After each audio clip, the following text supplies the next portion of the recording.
শিক্ষকদের উপর পুলিশের লাঠিচার্জের প্রতিবাদে বিক্ষোভ মিছিলে নামে বামফ্রন্ট। রাসবিহারী থেকে গড়িয়াহাট পর্যন্ত চলে এই মিছিল। বৃহস্পতিবার সন্ধ্যায় বামফ্রন্টের এই মিছিলে উপস্থিত ছিলেন সিপিএম নেতা সুজন চক্রবর্তী। দেখুন, এখানে মিছিলে সবাই কলকাতায় পথে নামবে, এর কোনো বিকল্প নেই। মানুষের বিরুদ্ধে অন্যায় হয়েছে, মিছিলে নামতেই হবে। বৃহস্পতিবার সকালে দফায় দফায় বিক্ষোভ মিছিল করে এসএফআই ও কংগ্রেস। শিক্ষকদের উপর পুলিশের আক্রমণের প্রতিবাদে কলেজ স্ট্রিটে বিক্ষোভ দেখান তারা। পোড়ানো হয় মুখ্যমন্ত্রীর ছবি, জ্বালানো হয় রাজ্য সরকারের কুশপুতুল।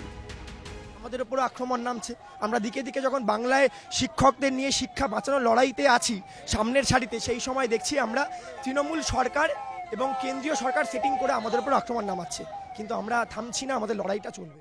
নির্বিচারে নির্মমভাবে যেভাবে ছাত্রতা ছাত্রীদের আমাদের যে সমস্ত শিক্ষক তাদের উপর যেভাবে নির্মমভাবে লাঠিপেটা করা হয়েছে, আজ তার জন্য আমাদের এই প্রতিবাদ। এরাই একদিন বলেছিলেন আমার বিহার সইবে না, ইউপি বিহার হইবে না।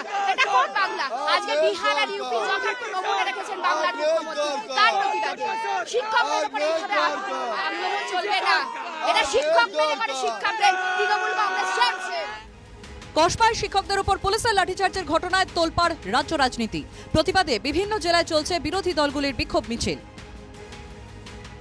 কলকাতা থেকে রণজয় মুখার্জির রিপোর্ট, এনকেটিভি বাংলা।